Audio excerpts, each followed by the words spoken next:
बचाओ बचाओ बचाओ बचाओ।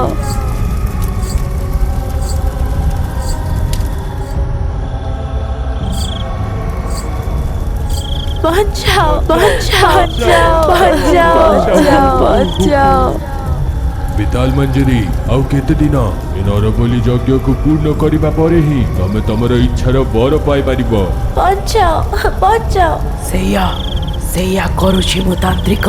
ଆଉ ଯଦି ମୁଁ 9ଟା ଲୋକଙ୍କର ବଳି ଦେଇଦେବି ତେବେ ମୋର ଇଚ୍ଛା ପୂରଣ ହେଇଯିବ।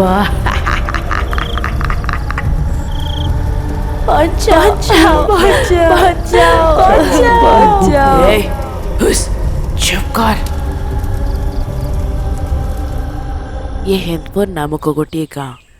से गाँ को लगिकी 3टी आहुरी गाँ अच्छी। से समय गाँर बुढ़ा लोक 4टी गाँर अंतरे दक्षिण दिगरे गोटे समाधिर व्यवस्था करथिले। किछि समय परे से जगह बात्या हो गला। आ उत्तर दिगर सबू खेत भासीगला। आ से स्थानर सबू जगह जलमग्न हो गला। पूर्व और पश्चिम दिगरे घन जंगल और पहाड़र उपस्थिति जोगु दक्षिणर रास्ता से गाँ पाई मुख्य रास्ता पलटि गला। से बेठु ए 4 गाँर लोकों गाँव में जीवा आसवा केवल गोटे रास्ता थिला। से रास्ता भी कबर स्थान सहित लगी। गाँवर लोक डरी डरी से रास्ता दे आसुथिले। से कबर स्थान रास्ता पाखर गोटे भयंकर गछ थिला। अमावास्या और पूर्णिमा दिन अंधार हेबा परे केबे केबे लोक माने उभा नहीं जाउथिले। यह जानिकी गाँवर मुखिया सबु जगह बाजा बजेले जे राति रे से रास्ता दे आउ केही भी प्रवेश करिवेनी आउ नाही के बाहर को जीव। किंतु तापरे भी किछि लोक न जानी से रास्ता दे जाउथिले आउ किछि लोक जानी सुनी अंधार होला परे से रास्ता दे गला परे से माने उभा जाउथिले। मोसे छाई जे तो पाख न छाड़े। मोसे छाई जे तो पाख न छाड़े।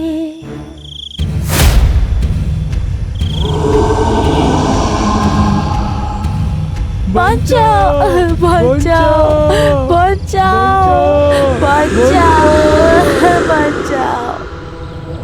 किंतु कथा एटा थिला जे किछि वर्ष पूर्व 2 सांग रामू और श्यामू पाख पड़िशा घर गाँ को जाए घर को से माने फेरुथिले। अरे रामू आगरू ए रास्तारू आसिले भारी डर लागुथिला हेले एबे पूरा गाँ बदली जाइछि। भारी शांति अच्छे एठी। हाँ रामू तमे ठीक कहूछ। तम कहबा ठीक। चलो शीघ्र घर को जीवा। मोर खेलना देखिकी सलोनी भारी खुशी हब। यह चिंता करी 2 जण गाँ को जाउथिले। सूर्यास्त हेउथिला। अंधार हेउथिला। चारिपटरे भयंकर। आउ सेई दिन थिला पूर्णिमा। एही सबु को अदेखा करी रामू से कबरस्तान सड़क आड़ को बढ़िला। 2 जण से कबरस्तान सड़क रे चलुथिले। कथा हे जाउथिले। एतिकिरे घुंगुर शब्द आउ जोरे हस शुणा जाउथिला। पछकु बुलिकी देखिले तो केही नथिले। टिके आगकु गला परे रास्तार 2 कड़े बड़ बड़ गछ। टिके आगु गला परे गछरे झुलुथुवा लोक। बचाओ बचाओ बोली चित्कार करथुले। समस्त से छटपट हेउथिले। बचाओ बचाओ बचाओ।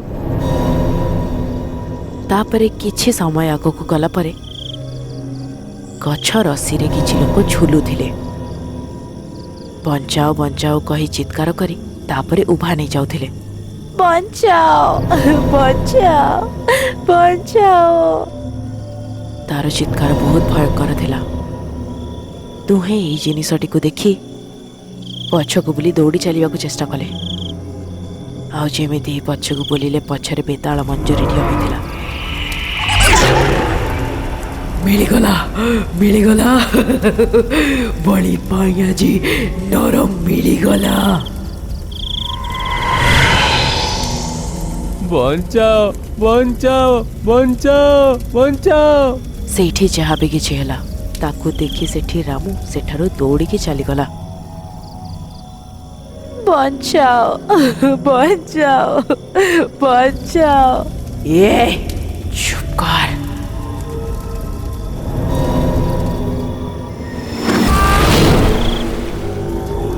ଆକୁ ମିଶେଇକି 52 ଲୋକ ନିଜ ଲକ୍ଷ୍ୟକୁ ପ୍ରାପ୍ତ କର ଆଉ ରାଜ କର।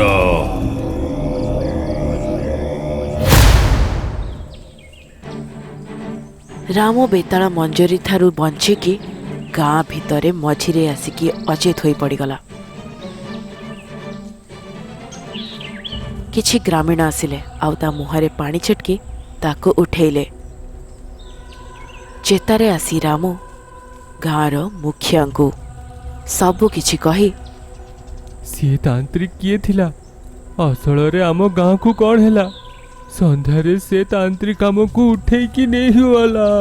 ଦେଖ ରାମୁ, ରାତିରେ ଯିଏ ସେ ରାସ୍ତାରୁ ଯାଇଛି ସିଏ ଫେରିକି ଆସୁନି। ମୋତେ ଜଣା ନାହିଁ ଏଗୁଡ଼ା କାହିଁକି ହେଉଛି, ହେଲେ ଆପଣଙ୍କୁ ଛୋଟ ଲାଗୁଥିବ। ରାତି ହେବା ଯୋଗୁଁ ହିଁ ତାକୁ ସେ ଉଠେଇ ନେଇଛି। ୟାଦବ ସିଂ ବାବୁ, ଆମେ ଯେ ଗାଁରେ କାମ କରିବା ପାଇଁ ଯାଇଥିଲୁ, ସେଇଠି ମହିପତ ନାଁର ଗୋଟେ ଉପାସକ ଅଛି। ଆମେ ତାଙ୍କର ସାହାଯ୍ୟ ନେଇପାରିବା। ହଁ, ଆମେ ବହୁତ ଦିନରୁ ଆର ସମାଧାନ ଖୋଜୁଥିଲୁ। ଚାଲ ତାଙ୍କ ପାଖକୁ ଯିବା, ଏବେ ସିଏ ହିଁ ସାହାଯ୍ୟ କରିପାରିବେ। ୟାଦବ ସିଂ ଆଉ ରାମୁ ସେ ଗୁମ୍ଫା ଭିତରକୁ ଗଲେ, ଯେଉଁଠି ମହିମା ଗୁରୁ ତପସ୍ୟା କରୁଥିଲେ। ଆଉ ଦେଖିଲେ ଗୁମ୍ଫାରେ ପାଣି ଉପରେ ଅଜବ ମୋତି ଉପରେ ବସି ନିଜ ଲମ୍ବା କେଶ ସହ ଲୀନ ହେଇ ତପସ୍ୟା କରୁଥିଲେ। କିଏ ଜଣେ ଆସିବାର ତାଙ୍କୁ ଆଭାସ ହେଲା। ମୁଁ ଆସିବି, ଆପଣମାନେ ବାହାରକୁ ଯାଆନ୍ତୁ।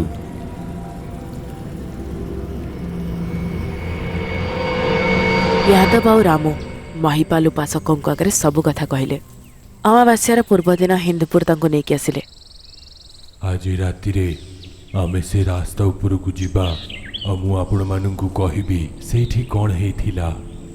ମହିପାଲ ଉପାସକଙ୍କ ସହ ସେଇ 4 ଗାଁର ମୁଖିଆ ରାତିରେ ରାସ୍ତାରେ ଯାଇ ପହଞ୍ଚିଲେ। ମୁଁ ଯାଇକି ଦେଖେ, ଆପଣମାନେ ଏଇଠି ରୁହନ୍ତୁ। ମହିପାଲ ଉପାସକ ମନରେ ହିଁ ନିଜ ଗୁରୁଙ୍କୁ ପ୍ରଣିପାତ ଜଣାଇଲେ ଆଉ ରାସ୍ତାରେ ଆଗକୁ ବଢ଼ିଲେ। ସମସ୍ତେ ଦେଖୁଥିଲେ ଲୋକ ସବୁ ଗଛରେ ରସିରେ ବନ୍ଧା ହୋଇଛନ୍ତି। ବଞ୍ଚାଅ ବଞ୍ଚାଅ ଚିତ୍କାର ମଧ୍ୟ ହେଉଛି।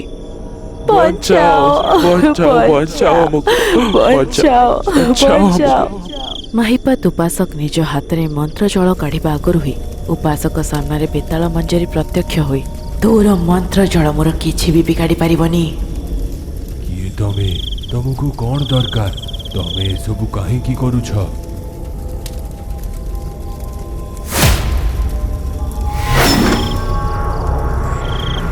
ତମ ଶେଷ ସମୟ ଆସିଗଲାଣି। ବଞ୍ଚାଅ ବଞ୍ଚାଅ ବଞ୍ଚାଅ ବଞ୍ଚାଅ ବଞ୍ଚାଅ। ଚୁପ୍, ତୁ ଯା ରେ। ଗଛରେ ଝୁଲୁଥିବା ସବୁ ଲୋକ ଉଭା ନେଇଗଲେ। ରାମୁ, ୟାଦବ ସିଂ ଆଉ ସବୁ ଗାଁ ଲୋକ ଏହା ଦେଖି ସବୁ ଦୌଡ଼ିକି ଚାଲିଗଲେ। ବେତାଳ ମଞ୍ଜରୀ ସାମ୍ନାରେ ପ୍ରତ୍ୟକ୍ଷ ହୋଇ ତାନ୍ତ୍ରିକ ଆକୁ ମିଶେଇକି 93 ନିଜ ଲକ୍ଷ୍ୟକୁ ପ୍ରାପ୍ତ କର ଆଉ ଏଇଠି ରାଜ କର। ତୋ କାଳର ଅନ୍ତ ଆସିଯାଇଛି। ଗୁରୁଦେବ ସାହାଯ୍ୟ। ପୂର୍ବ ଦିଗରେ ଜଙ୍ଗଲରେ ତପସ୍ୟା କରୁଥିବା ଋଷି ସେଇ ଚିତ୍କାରକୁ ଶୁଣି ନିଜର ଆଖି ଖୋଲିଲେ। ଦିବ୍ୟ ଦୃଷ୍ଟିରୁ ଯାହା କିଛି ହେଲା ସବୁ ଜାଣି ଆଖି ଖୋଲି ରାଗିକି ନିଜ ହାତରେ କମଣ୍ଡଳକୁ ଧରି ତ୍ରିଲୋକ ଦୀପିକା ଦେବିକା ଅୟୁକ୍ତମ ରମ ଭ୍ରମ ହମ୍ ମନ୍ତ୍ର ପାଠ କଲା ପରେ ଋଷି ସେଇ ଜାଗାରୁ ଗଲେ ଆଉ ହିନ୍ଦପୁରରେ ପ୍ରକଟ ହେଲେ। ତାଙ୍କୁ ଗାଁ ଭିତରରେ ଆସିବାକୁ ଦେଖି ଗାଁ ଲୋକମାନେ ସେଇଠି ଆଶ୍ଚର୍ଯ୍ୟଚକିତ ହୋଇଗଲେ।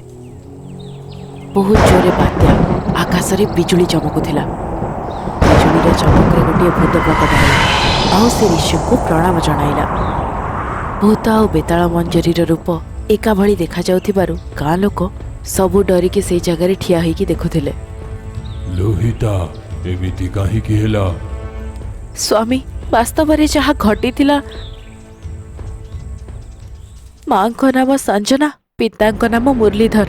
ମୁଁ ମୋ ମା ବାପାଙ୍କର ଗୋଟିଏ ସନ୍ତାନ ଥିଲି। ମାକୁ ଯାଆଁଳା ଛୁଆ ଭଲ ଲାଗନ୍ତି। ତାର କେବଳ ଗୋଟିଏ ଚିନ୍ତା ଥିଲା, ତାର ଯାଆଁଳା ଝିଅ 2ଟା କାହିଁକି ନାହାନ୍ତି। ଗୋଟିଏ ଦିନ ଦେଖୁନ ଆମ ଝିଅଟି କେତେ ଗୁଣବାନ, ସକାଳୁ ଉଠିକି ଭଗବାନଙ୍କୁ ଧ୍ୟାନ କରୁଛି। ହଁ ସଞ୍ଜନା, ଏଇଟା ଆମର ସୌଭାଗ୍ୟ। ଲୋହିତା ପରି ଝିଅ ଆସିଛି। କିନ୍ତୁ ଲୋହିତା ଭଳି ଯଦି ମୋର ଆଉ ଗୋଟିଏ ଝିଅ ଥାନ୍ତା ତେବେ ଆହୁରି ଭଲ ହେଇଥାନ୍ତା ନା। ଦାଇ ତୁମକୁ ଲଳିତା ସମୟରେ କହିଥିଲା ତମର ଆଉ ଅନ୍ୟ ଛୁଆ ହେବାର ସମ୍ଭାବନା ନାହିଁ। ଏବେ ଭାବିକି ଲାଭ ନାହିଁ। ଲଳିତାକୁ ଭଲସେ ଆମେମାନେ ରଖିବା। ମନ ଦୁଃଖ କରିବା ଛଡା ମୁଁ ଆଉ କଣ ବି କରିପାରିବି। ଲୋହିତା ପୂଜା ମନ୍ଦିରରେ ସବୁ କଥା ଶୁଣିଲା। ଲୋହିତା ସବୁବେଳେ ପୂଜା ପାଠ ନହେଲେ ଦୈବ ଉପାସନାରେ ସବୁବେଳେ ଲୀନ ରହୁଥିଲା। ଗୋଟିଏ ଦିନ ଲୋହିତା ଗାଁ ଠାରୁ ଦୂରରେ ଗୋଟିଏ ଛୋଟିଆ ମଣ୍ଡପରେ ଜପ କରୁଥିଲା। ତେବେ ତା ଶାଢ଼ୀ କାନିରେ ନିଆଁ ଲାଗିଗଲା। ତା ଶରୀର ଚାରିଆଡ଼େ ନିଆଁ ଲାଗିଗଲା। କିନ୍ତୁ ଲୋହିତା ଜପରେ ଏତେ ଲୀନ ହୋଇଯାଇଥିଲା ଯେ ତାକୁ କିଛି ଜଣାପଡ଼ିଲାନି। କିଛି ସମୟ ପରେ ଆପେ ଆପେ ହିଁ ନିଆଁ ଲିଭିଗଲା। ଲୋହିତାକୁ କିଛି ହେଲାନି। ସେଇଠି ଠିଆ ହୋଇଥିବା ଗୋଟିଏ ଋଷିମୁନି ଏ ଦୃଶ୍ୟ ଦେଖୁଥିଲେ। ଲୋହିତାର ପାଖକୁ ଗଲେ। ତମ ଭିତରେ କେତେ ଭକ୍ତି ଅଛି। ଏତେ ଛୋଟ କାଳରେ ତମେ ଏତେ ପୂଜା କାହିଁକି କରୁଛ? ଆଜ୍ଞା, ମୋ ମା ପାଇଁ। ମା ପାଇଁ? ହଁ ସ୍ୱାମୀ, ମୋ ମାଙ୍କର ଜାଳା ଛୁଆ ନାହିଁ ବୋଲି ସେ ସବୁବେଳେ ଦୁଃଖିତ ରୁହନ୍ତି। ମୋ ମାକୁ ମୋ ଭଳି ଆଉ ଗୋଟିଏ ଝିଅ ଦରକାର। ମୁଁ ମୋ ମା ଇଚ୍ଛାକୁ ପୂରଣ କରିବାକୁ ଚାହୁଁଛି ସ୍ୱାମୀ। ଓ, ଏତିକି ମା ପାଇଁ? ହଉ, ତମ ଇଚ୍ଛାକୁ ପୂର୍ଣ୍ଣ କରିବା ପାଇଁ ମୁଁ ତମକୁ ଦିବ୍ୟ ଜନ୍ମର ମନ୍ତ୍ର ଦେବି। ମୋ ସାଙ୍ଗକୁ ଚାଲ। ଠିକ୍ ଅଛି ସ୍ୱାମୀ, ମୁଁ ମା ଆଉ ବାପାଙ୍କୁ ଏଇ କଥା କହିଦେବି। ଲୋହିତା ନିଜ ମା ବାପାଙ୍କୁ ଏଇ କଥା କହି ଋଷିଙ୍କ ସହ ଜଙ୍ଗଲକୁ ଚାଲିଗଲା। ଋଷିଙ୍କ ସହ ଦିବ୍ୟ ଜନ୍ମ ବିଦ୍ୟା ଶିଖିଲା। ଲୋହିତା, ଏବେ ତୁମର ଯେତେବେଳେ ଇଚ୍ଛା ହବ ତମେ ଆଉ ଗୋଟେ ଲୋକକୁ ସୃଷ୍ଟି କରିପାରିବ, ହେଲେ କେବଳ ଥରେ। ହେଲେ ସାବଧାନ ଭାବରେ ଏ ବିଦ୍ୟାକୁ ତମେ ବ୍ୟବହାର କରିବ। ଶୁଭାଶିଷ। ଲୋହିତା ଶିଖିଥିବା ନିଜ ଦିବ୍ୟ ଶକ୍ତି ଦ୍ୱାରା ସେ ନିଜର ଆଉ ଗୋଟିଏ ଅଂଶ ସୃଷ୍ଟି କରେଇଲା, ଘରକୁ ଆଣିଲା। ମା ବାପାଙ୍କୁ ସବୁ କଥା କହିଲା ପରେ ବହୁତ ଖୁସି ହେଇଗଲେ। ମା, ସାନ ଭଉଣୀର ନାମକରଣ କରିବନି? ଭଉଣୀ ନା ବିଜୟା। ତତେ ନା ପସନ୍ଦ ଲାଗୁଛି ନା ଲୋହିତା? ସେଇ ଦିନଠାରୁ ଲୋହିତା ତା ମା ପାଇଁ ଯାହା ବି କଲା ସମସ୍ତେ ତାକୁ ଆଦର ଦୃଷ୍ଟିରେ ଦେଖୁଥିଲେ। ଲୋହିତା ସବୁଦିନ ଭଳି ପୂଜା ପାଠ କରୁଥିଲା। ପୂଜା ପାଠ ଜପ ତପ କରି ଲୋହିତାକୁ ଯେଉଁ ଦୈବ ଶକ୍ତି ପ୍ରାପ୍ତ ହୋଇଥିଲା ସେଇଥିରୁ ସେ ବହୁତ ଗାଁ ଲୋକଙ୍କୁ ରୋଗରୁ ମୁକ୍ତି ଦେଉଥିଲା। ଦିନ ବିତି ଯାଉଥିଲା। ଲୋହିତାର ଦୈବ ଶକ୍ତି ଏବେ ବଢ଼ି ଚାଲୁଥିଲା। ଗାଁର ସବୁ ଲୋକ ଲୋହିତାର ପ୍ରଶଂସା କରୁଥିବାର ଦେଖି ବିଜୟାକୁ ଲୋହିତା ଉପରେ ଈର୍ଷା, ରାଗ, ଦ୍ୱେଷ ବଢ଼ିବାକୁ ଲାଗିଲା। ସେ ଗାଁର ପାହାଡ଼ ଉପରେ ରହୁଥିବା ଗୋଟେ ଦୁଷ୍ଟ ବୁଦ୍ଧିବାଲା ତାନ୍ତ୍ରିକ ସେଇ ଜାଗାରେ ଆସି, କଣ ହେଲା ମା, ଏତେ ରାଗିଛ କାହିଁକି? କିଏ ତୁ? ତମେ କଣ ନିଜ ଭଉଣୀ ଲୋହିତା ପରି ହେବାକୁ ଚାହୁଁଛ? ନା, ମତେ ଆହୁରି ଶକ୍ତି ଦରକାର। ସମସ୍ତେ ଯେମିତି ମୋ ପ୍ରଶଂସା କରିବେ, ମତେ ଶୁଣିବେ। ବିଜୟା, ମୋ କଥାକୁ ଭଲସେ ଶୁଣ। ଲୋହିତାର ଦିବ୍ୟ ପୂଜା କରିବା ଯୋଗୁଁ ତାହାର ଇନ୍ଦ୍ରିୟ ଶକ୍ତି ବଢ଼ି ଯାଇଛି। ଆଉ ଯିଏ ଅମାବସ୍ୟା ଦିନରେ ବେତାଳକୁ ଇନ୍ଦ୍ରିୟ ଶକ୍ତି ଲୋକର ବଳି ଦବ ତାଙ୍କର ସବୁ ଶକ୍ତି ତାଙ୍କ ଭିତରକୁ ଆସିଯାଏ। ତାପରେ ମୁଁ ତମକୁ କ୍ଷୁଦ୍ର ବିଦ୍ୟା ଶିଖେଇବି। ତାପରେ ତମର ଯାହା ଇଚ୍ଛା ତମେ ସେଇଟା କରିପାରିବ। ଠିକ୍ ଅଛି ସ୍ୱାମୀ, ମୁଁ ଆପଣଙ୍କ କହିବା ଅନୁସାରେ ହିଁ କାମ କରିବି। ତାନ୍ତ୍ରିକ କହିବା ଅନୁସାରେ ବିଜୟା ମନ୍ଦିରରେ ଲୋହିତା ପାଖକୁ ଗଲା। ଦିଦି, କହ ଭଉଣୀ। ଦିଦି, କାଲି ମୁଁ ଅମାବାସ୍ୟା ଦିନ ଗାଁଠୁ ଦୂରରେ ବରଗଛ ତଳେ ଯେଉଁ ମନ୍ଦିରଟି ଅଛି ସେଇଠିକି ଯିବାକୁ ପ୍ରାର୍ଥନା କରିଛି। ତମେ କ'ଣ ଯିବ ମୋ ସାଙ୍ଗରେ? ଠିକ୍ ଅଛି ଭଉଣୀ। କାହିଁକି ନା ଅମାବାସ୍ୟାର ଦିନ ଥିଲା। ଲୋହିତା ନିଜ ଶକ୍ତିରେ ମନ୍ତ୍ରଜଳ ଗାଁ ବାହାରେ ଛିଞ୍ଚି ଦେଇ ନିଜ ଆଖି ବନ୍ଦ କରି ଭଗବାନଙ୍କୁ ସ୍ମରଣ କଲା। ସ୍ୱାମୀ, କୌଣସି ଦୁଷ୍ଟ ଶକ୍ତି ଯେମିତି ଗାଁ ଭିତରକୁ ପ୍ରବେଶ ନ କରିପାରୁ। ଲୋହିତା ଅମାବାସ୍ୟା ରାତିରେ ବିଜୟା ସହିତ ଗାଁକୁ ପାର କରି ଗୋଟିଏ ଜାଗାରେ ପହଞ୍ଚିଲା ପରେ ବିଜୟା ଲୁଚି ରଖିଥିବା ଛୁରୀଟିକୁ କାଢ଼ିଲା ଆଉ ଲୋହିତାକୁ ଆକ୍ରମଣ କରି ମାରିଦେଲା।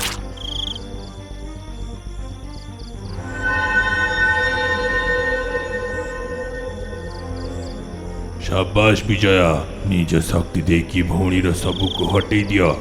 ଠିକ୍ ଅଛି ତାନ୍ତ୍ରିକ।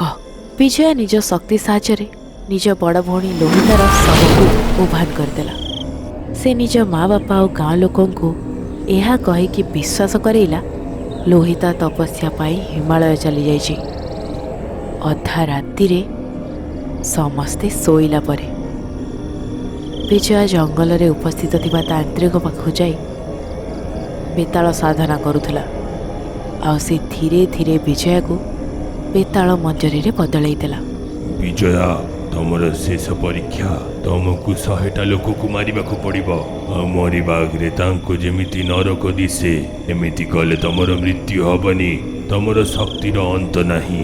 ବିଜୟା, ନିଜ ଲକ୍ଷ୍ୟକୁ ପ୍ରାପ୍ତ କର ଆଉ ରାଜ କର। ସେଇଦିନ ପରଠାରୁ ବିଜୟା ଗାଁ ପାର କରି ଯୋଉ ବି ଲୋକ ଯାଉଥିଲା ତାକୁ ନ ମାରି ଗଛରେ ଓଲଟା ଝୁଲେଇ ଦେଉଥିଲା। ଯନ୍ତ୍ରଣା ଦେଇ ତାନ୍ତ୍ରିକ କହିବା ଅନୁସାରେ ଗୋଟିଏ ଥର ସମସ୍ତଙ୍କ ବଳି ଦେବା ପାଇଁ ସେଇ ଗଛ ପାଖରେ ହିଁ କାହାକୁ ନ ଦେଖାଯାଉ ବନ୍ଦୀ କରି ତାଙ୍କୁ ରଖୁଥିଲା। ମୋ ମନ୍ତ୍ରିତ ଜଳ ଛିଞ୍ଚିବା ଯୋଗୁଁ ସେ ଗାଁ ଭିତରକୁ ପ୍ରବେଶ ତ କରିପାରିବନି, ଆଉ ତାକୁ ମାରିବା ପାଇଁ ମୁଁ ଜୀବନ୍ତ ବି ନାହିଁ। କିଛି ରାସ୍ତା ଦେଖାନ୍ତୁ ଆପଣ ସ୍ୱାମୀ। ଲୋହିତା, ତମେ କ'ଣ ଭୁଲି ଯାଇଛ? ମନ୍ତ୍ର ଶକ୍ତି ଆତ୍ମା ପାଇଁ, ଶରୀର ପାଇଁ ନୁହେଁ। ମୋର ଶିଖେଇଥିବା ମହା ଉଗ୍ର ରୂପର ବ୍ୟବହାର କରିବାର ସମୟ ଆସିଗଲାଣି। ଦେଖାଅ ତମର ଉଗ୍ର ରୂପ। ଲୋହିତା ମନ୍ତ୍ର ପଢ଼ି ଭୟଙ୍କର ରୂପ ଧାରଣ କଲା। 20 ଫୁଟ ଲମ୍ବା ଭୂତରେ ବଦଳିଗଲା। ମନ୍ତ୍ର ପଢ଼ି ମାଟି ତଳୁ ସେ ଧୂଆଁ ବାହାର କଲା। ଆଉ ସେଇ ଧୂଆଁର ଶକ୍ତିରେ ତାନ୍ତ୍ରିକ ଆଉ ବେତାଳ ମଞ୍ଜରୀକୁ ସେଇ ଜାଗାକୁ ଡାକି ଲଳିତା ନିଜ ବାମ ଗୋଡ଼ରେ ବେତାଳ ମଞ୍ଜରୀକୁ ପାଦ ତଳେ ଚାପିଦେଲା। ମୋତେ ମାରନି, ମୋତେ ଛାଡ଼ିଦିଅ, ବହୁତ କଷ୍ଟ ହେଉଛି, ମୋତେ ମାରନି, ଦୟାକରିକି ଛାଡ଼ିଦିଅ। ସବୁ ଗାଁ ଲୋକ ନିଜ ନିଜ ଘରୁ ବାହାରକୁ ଆସି ଭୟଙ୍କର ରୂପରେ ଲୋହିତା ଭୂତକୁ ଦେଖି ଲୋହିତା ମା ତାକୁ ମାରି ପକାଅ। ଝିଅ ଲୋହିତା ତାକୁ ମାରିଦେ, ସେଇ ଜାଗାରେ ହିଁ ମାରିଦେ ତାକୁ। ଭୂତ ଜୋରରେ ଚିତ୍କାର କରି ବେତାଳ ମଞ୍ଜରୀକୁ ସେଇ ଜାଗାରେ ମାରିଦେଲା। ଭୂତ ଆଖି ବଡ଼ କରି ତାନ୍ତ୍ରିକ ଆଡ଼କୁ ଦେଖିଲା ପରେ ତାନ୍ତ୍ରିକ ଦୌଡ଼ି ଯାଇ ଚାଲିଯିବାକୁ ଚେଷ୍ଟା କଲା। ଭୂତ ତାନ୍ତ୍ରିକକୁ ପବନରେ ଉଠାଇ ତାର ବିସ୍ଫୋଟ କରିଦେଲା। ଗଛରେ ଝୁଲୁଥିବା ଲୋକଙ୍କର ରସି ସବୁ ଉଭା ନେଇଗଲା। ସେମାନେ ତଳେ ଗଳି ପଡ଼ିଲେ। ଉଠିକି ଦୌଡ଼ିକି ସେମାନେ ଗାଁ ଲୋକଙ୍କ ପାଖକୁ ଆସିଲେ। ଉଗ୍ର ରୂପରେ ଠିଆ ହୋଇଥିବା ଭୂତକୁ ସେମାନେ ପ୍ରଣାମ ଜଣାଇଲେ। କିଛି ଲୋକ ଘରକୁ ଦୌଡ଼ିକି ଯାଇ ଫୁଲ ଆଣି ସେଇ ଭୂତ ଉପରେ ସେମାନେ ପକେଇଲେ। ଏଇଭଳି ଲୋହିତା ଭୂତ ମଧ୍ୟ ଉଭା ନେଇ ବଡ଼ କ୍ରାନ୍ତିରେ ବଦଳି ସେ କୋଉଠି ବାହାରେ ଲୀନ ହୋଇଗଲା। ଜୀବନରେ କର୍ମ ଅନୁସାରେ ଆମେ ପାପ ଆଉ ପୁଣ୍ୟ ଅର୍ଜନ କରୁଛୁ। ଯେଉଁମାନେ ବେଶୀ ପୁଣ୍ୟ କରୁଥାନ୍ତି ତାଙ୍କ ଉପରେ ଏମିତି ବଦମାସ ତାନ୍ତ୍ରିକ ମାନେ ବହୁତ ଉପାୟ ଲଗାଉଛନ୍ତି ତାଙ୍କୁ ମାରିକି ଏ ସୃଷ୍ଟିର ବିନାଶ ପାଇଁ। ସେମିତି ଏ ତାନ୍ତ୍ରିକ 2 ଭଉଣୀକୁ ମାରିକି ସୃଷ୍ଟିର ବିନାଶ କରୁଥିଲା ଆଉ ଶକ୍ତି ଅର୍ଜନ କରିବା ପାଇଁ ଆସିଥିଲା। ହେଲେ ଆମ ପୁଣ୍ୟ ପାଇଁ ଏମିତି ଆଉ ହେଲାନି। କୌଣସି କଷ୍ଟ ନ କରିକି ଶକ୍ତିର ଅର୍ଜନ କରୁଥିବା ଲୋକ ଠିକ୍ ତାନ୍ତ୍ରିକ ପରି ହିଁ ବିନାଶ ଆଡ଼କୁ ପଳାଏ। ସାବଧାନ।